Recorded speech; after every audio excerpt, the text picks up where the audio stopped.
Welcome back to Study Studio, aka The Kickback. Anyway, we're going to get into it today. This has been asked for us to walk through what a process that Bree and I use to get on the same page throughout the week. So this is a great tool to use as a couple to enable you to really get aligned, because life is all about alignment. Alignment in your relationship, especially with your significant other, is probably the second most important after being in alignment with God. So we want to make sure that we are in alignment as husband and wife. So this is called the Power Hour, and we're going to walk you through what our Power Hour looks like. And this is taken from, I saw a couple other people that had done something like this, and then we just shifted it a little bit and made it more of what we needed. So this is the Power Hour for couples, how to get aligned. So you see Bree has her computer out, ready to go, because this is what she does during this process, and we will walk through what our Power Hour looks like. So kicking us off, we're going to get going. Bree, first of all, what was your thoughts on the Power Hour before we go? What are your thoughts? It's very helpful. Very helpful. Why? Why is it very helpful? Because it puts us both on the same page for the week, and it's a good start to the week. It is a good start to the week. We usually like to do it on a Saturday or a Sunday, depending on what day works best, to really prepare for the next week. So we would kick off the Power Hour. So what is the first area of the Power Hour? And we will kind of share with you the areas and then talk you through it a little bit. Prayer and gratitude. Prayer and gratitude. So the first thing that we like to do is we like to pray as a couple. We like to also share what we're thankful to God for in our lives, and we note those things and capture them, capture the gratitude spaces sometimes. And we want to just talk through as a couple what we're grateful for with each other, what we're grateful for our family. So we look at those items, and that sets the tone for the rest of the meeting, because we're starting spiritually grounded, and we make sure we start the space in the right spot as far as spiritually grounded, headed the right direction. Any thoughts? I'm gonna go back and forth. We're just gonna go back and forth. It's chilly in here. So we pray over the time together first. Yeah. Just inviting God into what we're going to talk about and discuss.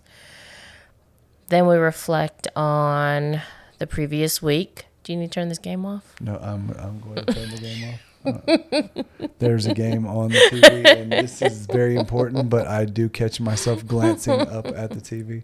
All right. I don't need to turn it off. Go. We'll see. Promise.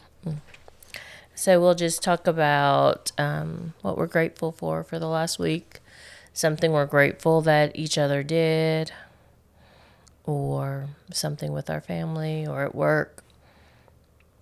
Yep. So we walk through that, and that gives us that foundational grounding and making sure that we are inviting God into this process. God goes where he's invited. So if you make sure you invite God into the process, he will be fully engaged with you in the process. That is our belief and what we know to make this a beneficial time. What's next? Set 1 to 3 goals for us to focus on together. So setting 1 to 3 goals for us to focus on together are goals for the week. What we're trying to do and get more refined in this is to set the goals based off of, we haven't done this well yet. And remember, getting more productive and getting more efficient and really growing as a couple and trying to be better at this thing called life is maintaining the mindset that there's going to be constant learning and growing, and you have to flex with stuff and kind of understand. So what we haven't done really well and what we're going to work on continuing to go forward is building out probably yearly goals that we go into quarterly goals, and then we go into these 3 big goals. And what you want to happen is you want your overall big goal Then you want your quarterly goals under that. Then you want your small goals, and those small goals kind of build up into the big goals. You want to kind of piece it out like that. It makes it a whole lot easier.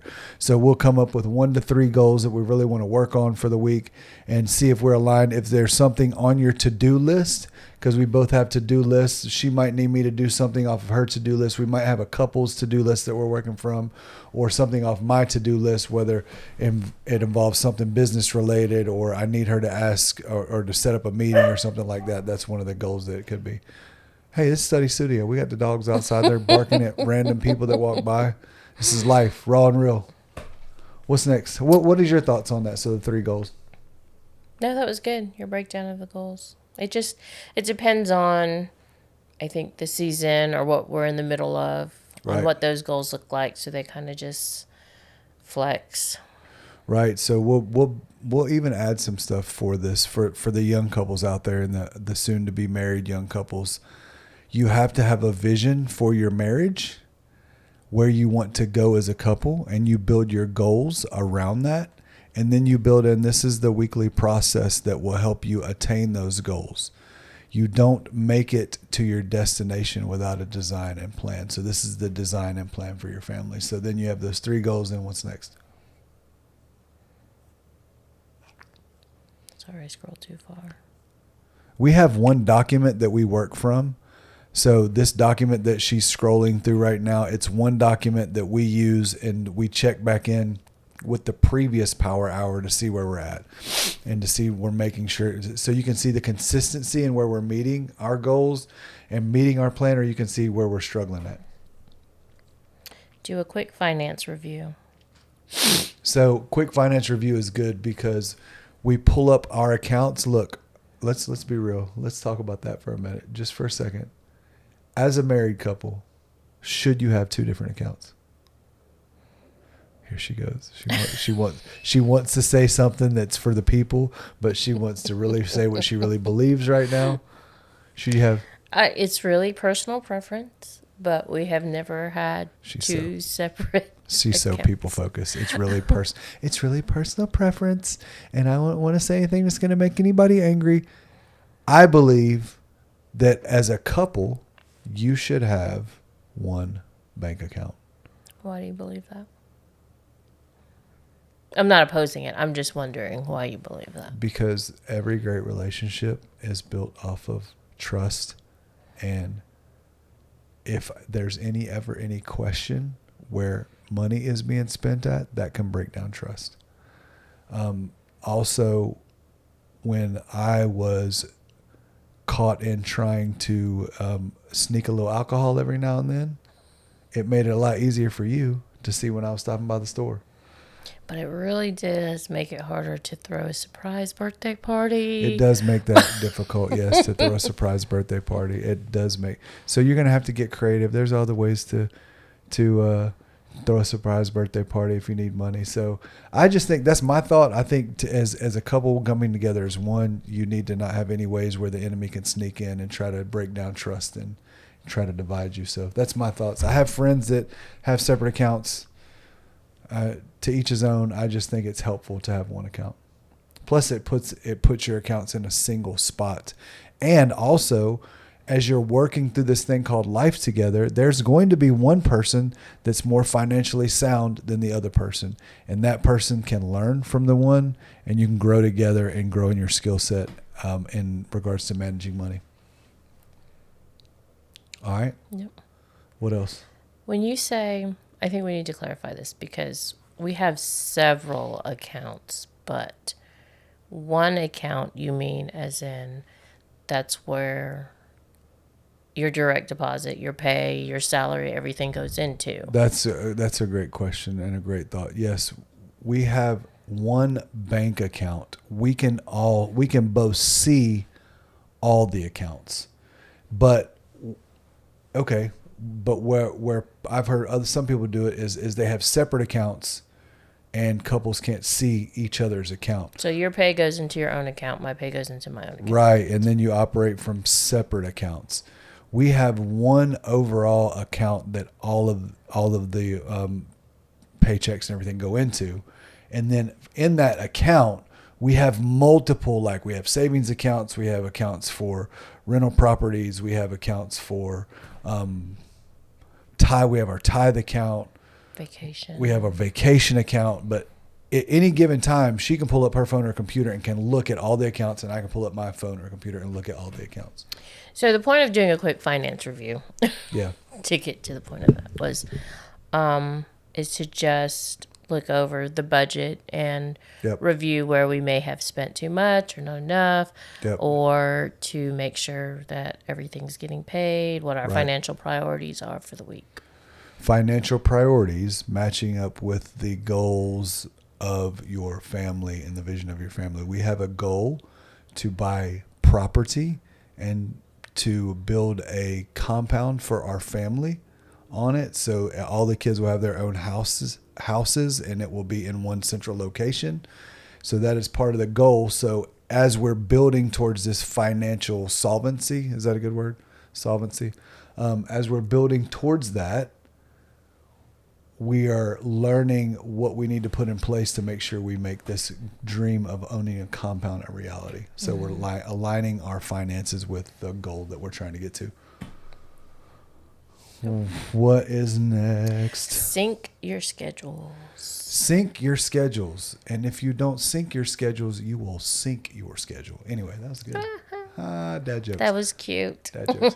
So syncing, S-Y-N-C, your schedule is us looking at our calendars and making sure that each of us know the meetings, the responsibilities, the appointments, the priorities of our week. We can look in on each other's calendars and see what each other are doing, and then we can make sure like we don't have to be together at a meeting somewhere, but we have meetings scheduled with other people in different places. So it helps to keep everybody aligned and go in the right direction as far as when you're managing a household and properties and kids are all over the place, and they're doing their own thing as adults. It's good to make sure that me and Bree are aligned and in the same spot and have everything lined up for the week. And it keeps, as far as this will be really good, and we didn't do this well when we had young kids, when we were out running all over the place, and we were just trying to figure it out. We're like, where are you going today? Where am I going today? But there also wasn't a Google Calendar then. There wasn't a Google Calendar then. No, it was the old analog calendars you use with the pencil and the paper. Why did you talk like that? Because that's my 85-year-old Drew voice. It's the old. No, I hope not. I hope I still sound debonair. No. So. Yeah, syncing our calendars is important because your calendar is much more hectic than mine. Yes. So I have to make sure that I don't double book us for anything. Yep. And we still double book sometimes, but a lot less. Sometimes someone forgets to put things on the calendar. Yeah, sometimes I forget to. And so how do I put her on the calendar? I invite her to every meeting that I'm going to. So not that she actually has to physically show up, but that she knows what meeting I'm at. So what else? Brain dump your mental loads. Man, let me get your thoughts on that before I try to give a definition of it. It's almost the same as calendar syncing because it's running through what our to-dos are for the week. Yeah. Where you're going to be, where I'm going to be, what we need to do. And just clearing our heads if there's something that's been bothering either one of us that we need to, kind of like the dishwasher that keeps tripping the circuit. So anytime we want to use it, we have to go fix the breaker. Answer me this question. How do you become so busy in life that you live in a beautiful home, but your dishwasher trips the circuit breaker and you have to literally go outside at whatever hour that is and go to the circuit breaker box, I don't know the proper terminology for it, and go flip the breaker? That's ridiculous, but it is what it is. It is it's as easy as going online and filling out a thing for the home warranty company. So. It is, and we just have not done that yet. But it's funny how we've been talking about that. Like, how's this a thing? So yes, we are going to make sure that happens in the next couple of days. So the brain dumps that I have are all of the different projects and things that I'm working on, and the different coaching appointments that I have with people, how they all link in and tie in. And there's sometimes things that are on my calendar that I need her insight with, and I need her to help me with. So I kind of get those out there. If it comes back as a repetitive thought during the week and I've written it down multiple times, usually I will write in my planner, full focus planner, shout out to Michael Hyatt. I will write in my planner, give this to Bree or ask Bree about this. So, and that becomes part of our brain dump whenever we go through that and in our power hour. So making sure that, or I mean, it can turn into like, what's bothering you? Mm-hmm. Like, what's bothering you about this, or what's taking up energy and space in your mind that is limiting your effectiveness, kind of as a couple and as a person. We'll look at stuff like that. Is that a good Yeah, summation of it? it is. It's Okay. a good time that it just gives us time to actually sit down and decompress and think about things that are Yep. actually bothering us, so, or that we need help with. And then we delegate those things that we said we needed to do. Delegate the tasks. Right. So we decide who's going to do them and what's more important to do. What's more important to do, what task, and who's going to do what. Because of sometimes my schedule, there'll be stuff like I want to be here if there's ever a contractor or someone coming up, especially a male. Because not that I believe that she can't handle a male contractor, but let's just be real. Male contractors take advantage sometimes of females, and I'm not meaning like take advantage, although unfortunately that does happen. I mean like thinking that they're not smart enough to deal with whatever problem that we're struggling with. So, and I fully believe she can handle all of that, but we've had a couple instances where people have tried to not treat her with the respect that she deserves and requires. So I want to be here for those, and sometimes that takes some coordination in the calendars, and then sometimes there's some stuff that I can't get to because of my work environment that she'll have to do, and we'll have to make sure that gets delegated out properly as well. So, or there's stuff that the kids need to do that we can delegate to them and make sure that's done correctly. Yep. Our kids, we say kids, they're all adults, but I know we keep saying kids. So yes, I know. We look really young. Thank y'all to all the comments online. Yeah. God's blessed us, and if you want a woman that's going to look young, marry one that is half black and half Asian. Okay. Black don't crack, and Asian don't raisin. Stop talking now. Gosh. All right. So, spiritual, emotional, mental, physical check-in. That is the last one. And the last area, we try to start with God and close with God. Mm-hmm. So starting with God, the prayer and gratitude, closing with God would be a check-in on the four components of wholeness, what we believe are the four components of wholeness. That is the spiritual component, the mental component, the emotional component, and the physical component. We're trying to make sure we are healthy in those areas. And I like to ask Bree, like in the space of the spiritual aspect of it, what's God doing in your life? What's God showing you? And then I share with the same thing with her. And then we work through every space like that. Mentally, what are you learning? What are you trying to learn more about this week? And she'll bounce from her new show, Matlock, to where she's learning how to be a detective, or honestly, it's all the jokes. New Matlock. It's not It's the new old Matlock. one. It's not the old Matlock. Even though when that Andy Griffith was the old Matlock, what was his, yeah, Okay. it doesn't matter. Get back on track. So back on track.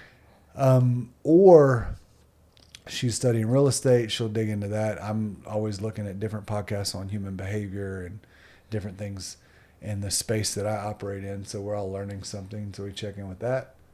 Then we check in emotionally. Do you feel like you're operating in your calling? How are you doing emotionally? Is there anything you need to share with me that maybe you're struggling with emotionally?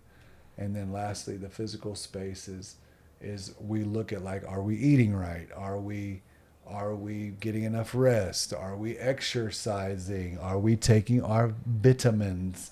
Are we drinking our green juice? What are we doing to stay healthy and to be the grandmother that we want to be when we're blessed with the grandchildren? So that is how we close out.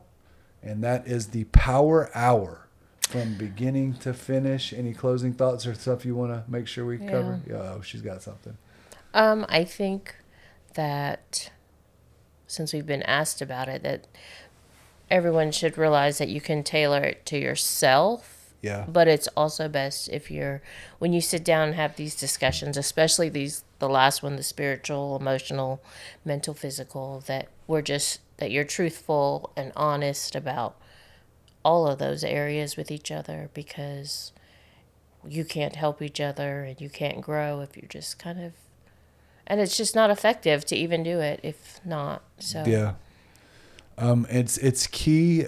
Just full transparency. You want to be intentional about it, meaning you want to put this on the calendar, and I get a reminder that comes on my calendar. And you need to be consistent. And sometimes we struggle with consistency because life gets you. So you want to make sure you don't beat yourself up if you miss a week, but you do want to get back to it and make sure that you try to make this as consistent as possible. And you want to be intentional with it. And that meaning you want to be intentional with how you walk through it. And you want to be intentional in your relationship. If you want a healthy, thriving, beautiful, loving relationship, you have to be intentional. So this is part of being intentional, making sure you set aside that time. And it's just a great time just to hang out with your best friend. So, to talk about life stuff. It is. It helps create that space for it too. I think not doing it just to do it. Do Right. it with intentionality and realizing the importance of it. And it's just been really beneficial for us. Yep. So that is the Power Hour. Coming live and direct from Study Studio. Bree's favorite thing is the kickback, a.k.a. the kickback. We will see you soon. Blessings to you, and we're out.